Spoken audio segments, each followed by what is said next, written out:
Look at Pharrell. Yeah. You ever seen the meme of Pharrell? I can't believe it. I don't know how old he is now, 40-something. What? I haven't seen it. They show him when he's 21 to now. Yeah, identical. Yeah, it hasn't changed at all. But one day, Yep. a lot of times like, paintbrush your face. Yeah.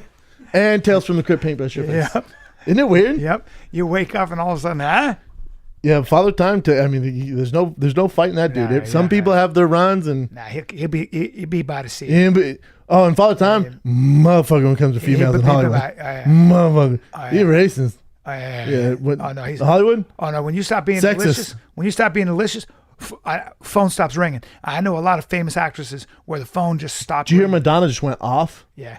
She was like, hey, Madonna. Hey, Madonna. I know. Hey, when you were 19, what happened to the old lady who you took her job? Hey, Madonna. You weren't talking about that shit then. I guess what? I know it might be a little over.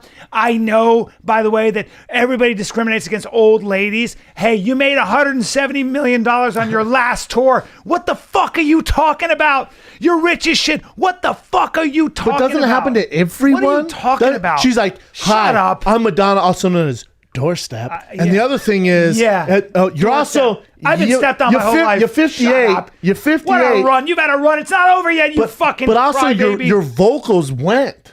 Yeah. They leave. You're 58. I'm not that interested in you anymore. You've been doing it over and over again. You got to keep reinventing yourself over and over. It's over. But doesn't it happen for anyone? Yes, Everybody. it happens to everybody. That's like Harrison Ford being like, what the fuck? How are you not going to put me in Baywatch? Yeah. Who the fuck are you to not put me in Baywatch? Hey, I'm Brian Callen. I'm a 50-year-old white male. Guess what? I'm not that hip. A lot of kids don't come to see me. You know what? Because I'm 50. 60. Yeah. Sorry. 50. It's the world is so ageist. You guys hate older white guys. Yeah. So do I. Hey, but guess what? I would rather look, depending who they are, at a younger woman than an older one. Yeah. I'm not a sexist. You mean a pop star? I'm not a Lady sexist. Gaga over Madonna? Yeah. For that, sure. Rihanna. Well, there you is go. hotter. Yes. I love watching Rihanna. She sings better than Madonna, and she's better all the way She's a around. better performer. Now, I'll take Rihanna Rihanna at all day. 65? Exactly. See ya. I'm probably going to move on to the other Probably. younger one. Rihanna's so talented, she'll probably be still killing it. But at the end of the day, Madonna's there's going to be white, though. somebody who's going to take over. If you're white, Father Time goes, no, I got to end it early. Black don't crack. Oh, man. Back in the Fire Kids studio, Brian Callen died of old age, guys. I hate to break the news. Have you guys ever wanted to fight each other or had a chance to fight each other? No contracts or anything. Frank, we were always kind of... The only time there was even remotely chances of it is after I beat Gonzaga. I think they said, who would you want to fight next? And Frank, and I've told you this before, Frank's always been like a role model, like a hero, someone I wanted to be like. So I was like, man, I'd love the opportunity to fight Frank. And then you did an interview, like, and they brought it up. And you're like, after his fight over Gonzaga, yeah, I'd be down for it. And then I was like, oh, shit, there's a chance I could fight Frank. That was the only kind of rumblings ever. But other than that, no. We just never got Never. pitched up against each other. Mm-mm. You can't marshal if I walk into a bar and make the wrong call. If I call you a woman because you have your hood up and you were wearing lipstick because of something on the Goldbergs that day, that's not a thing. But if we do work in an office and there's a woman that I know is trans, I think there's something valuable That's fair. to educating and saying, hey, I agree. This is a woman, this is a she. I think Brian has an issue if it gets labeled a hate crime if you don't understand it. But this is the difference. Let's say we work in an office together and you go through this transition and you feel like you're a woman trapped in a man's body and you make the changes. And I say, what's up, bro? And you go, dude, I get it. Listen, I don't feel like that. Can you refer to me as her, Z, whatever? And I go, no problem. Next year, what the fuck's up, bro? Like, all right, man, come on. How many times do I have to tell you? And did you read the fucking memo for God's sake? I have a memo. I have a memo. But do we need a memo? But you do need a memo because it's confusing. Hold on. But what I'm saying is that as human beings, you and I most of the people we know in that situation, because most of us aren't assholes, right? You're always going to have a couple assholes in the office. Most of us would be like, I got it. Call her he, she. Or whatever. I would do that. It's not a big problem. Shouldn't be an issue. No, of course it's not. I don't need you to make it a law. I don't need you to, I don't need you to write it into scripture or into legislation. I think this is where we get. Why is there a need to make it a law? Again, we are three non-trans people discussing three this. privileged white males. Exactly. No, hold it. I hate that. Wait. Hold on. We can talk about how we hate that later.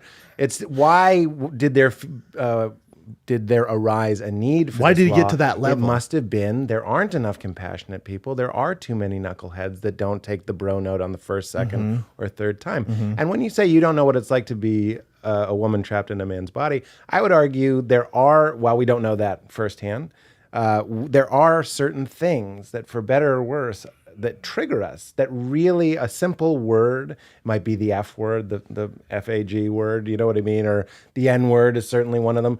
But there's words and things for you, I'm sure, that psychologically, for better or worse, drag us down completely. I don't want to say inappropriately, but like way more than the person saying it So what? might have known. So what? My issue with that is, again, there's a reason that those words that you just, the F word and the N word, there's a reason those words are already not illegal in this country and shouldn't be. But you can't. They might be offensive. But you can't They might say be it in the offensive. office structure. No. And I true. would. You but- get fired. But you know why I wouldn't That's say it that'd be a anyway? law. You know why I don't use the word fag anymore or faggot? You know why? Because when I was in, I never used the N word because I didn't want to make somebody feel badly, and I happen to know that there's a lot of violence attached to that word. Okay. So the reason I stopped using, I remember using fag was always something you're like, it's faggy shirt. This is fag. You're a fag. When I had a gay man explain to me that word was used when his buddy was getting his head kicked in, or when I heard him describe he said, a faggot was always something that was a bundle of sticks, and they used to burn gay men over a bundle of sticks. Whether that's true or not, when I heard that shit, and a gay man made it, like a human being who I looked up to as my teacher, explained to me, and he said that was used to hurt people like me. I went, fuck, man, I can't use that So word you anymore. had a moment of conversion from a personal experience. That's right. The problem, though, just to argue the other side, is we can't wait for every knucklehead in an office to have a first-hand personal experience while people are being traumatized No, but and hurt. Pete, but you change hearts and minds. But the way you change hearts and minds is not with some law. That's what laws are. You'd like to steal. It's like a gateway to morality. The government is trying, and maybe not effectively or even correctly, I'm open to your perspective, but they're trying to represent a broad entry-level morality that could lead to a furthering discussion.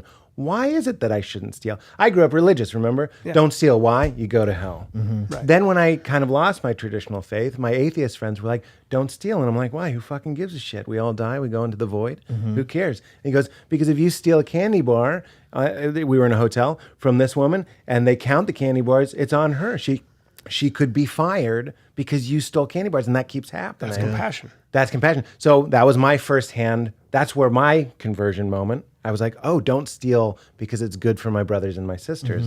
But before that, You needed logic. I didn't steal because the law said don't steal, and I just didn't want to get in trouble. I think you're down, and I think there's valid point in both. I just think that it's a little bit like, I don't think laws do as good a job as what you just did when somebody explains. If you're going to talk to smack, you got to back it up when it's fight time. And that's what I did.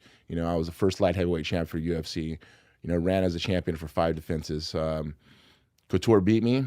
He was the man at the time, and I'm still competing. And this will be my last one, and I'm doing it the right way. So this last fight, in a perfect world, how do you see it going down? Referee's going to pull me off in the first round. First round stoppage? First round stoppage, about 350, and I'm never a person to give my analysts on a fight that's going to happen, but I believe in this one. He's going to quit, and I'm going to make him quit. I'm going to make Chelson quit. He's not going to want to do it anymore. Either that or he's going to take 3 rounds of an ass whipping. He's not going to take me down. If he does take me down, we're going to submit him. I'm going to be on top, and he's going to get ground and pound Tito Ortiz style for sure.